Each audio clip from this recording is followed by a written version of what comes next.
What's up, guys? We're back here more in the guillotine or guillotine choke, strangle hold, finishing details. Now let's use the environment. Okay, I know I said it in the previous video, we didn't get time to show it, so we'll show it now. Okay, so you wrap my neck, you do everything the same. You wrap deep, throwing your head, one artery, one side of the neck on the bicep, one side of the neck on the forearm. Hold your hands together, cover the back of the hand. Many types of grip, guys. Okay, many types, there's just one of many variations too. So hold, okay, and then now from here, elbows forward, hips forward, and we pull the hands to the side of the shoulder of the strangle arm.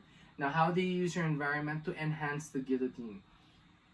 It's not really gonna power the guillotine up, but it will make it more effective because the counters will be killed. So as you could see, can you wrap my neck one time? The first counter would be the sucker drag. So if you make the mistake, wrap my neck. If you make the mistake of not connecting your elbows to me and you pull it back to you, I will pull the elbow down, block the hip, and turn and get out of there. Change the timer so you can see it. Here, okay. So she wraps my neck. So watch this, guys. Okay. So I hold the elbow, block the hip, and I turn out. And I sucker drag and get the back. The other counter, classical counter, is I hold the hands, hold the shoulder, and you walk around or you jump around, you stay on the safe side, take them down, you know, or maybe not pull your head out. Yeah, this could happen. That's another one. Here's another counter that could possibly happen. You have to rotate so you can see this. Wrap my neck again.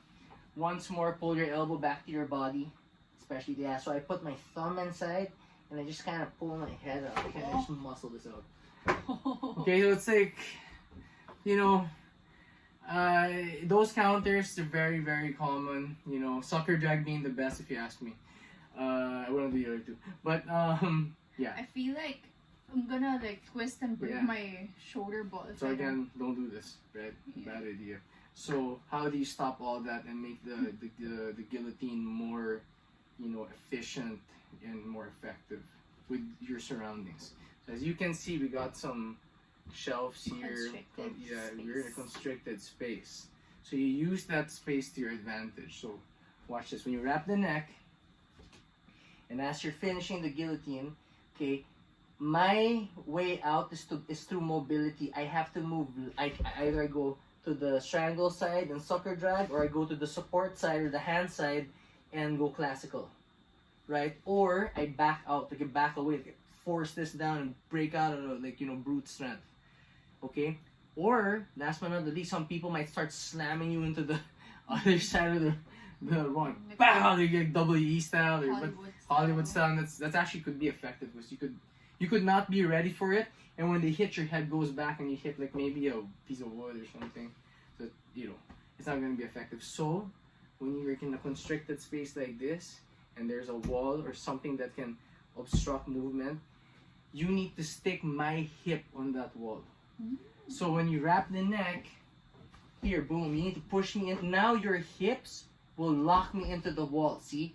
Your hips and elbows lock me in. So I can't get out if you keep pressing your body near me. You don't let me out, see? And you start to squeeze now. Tap.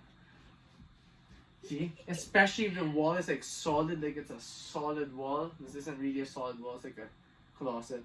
But if you shove me all the way inside the closet where you can't see me and I just disappear out in here, I'm not gonna get out of the guillotine, right? And that's what John Jones did to Lyoto Machida in the UFC. He got the guillotine, put him against the fence, against the cage. So Lyoto couldn't escape because he had no mobility to exit.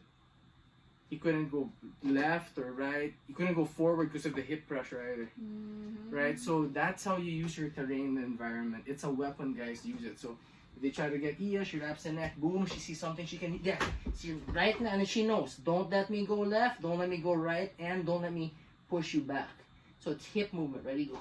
Yeah. Right, it's hip movement, guys. Right, it's all in the hips. Happy Gilmore. Any questions, guys? So let us know. Leave them in the comments below. Please like, share, and subscribe. Ready? Here we go.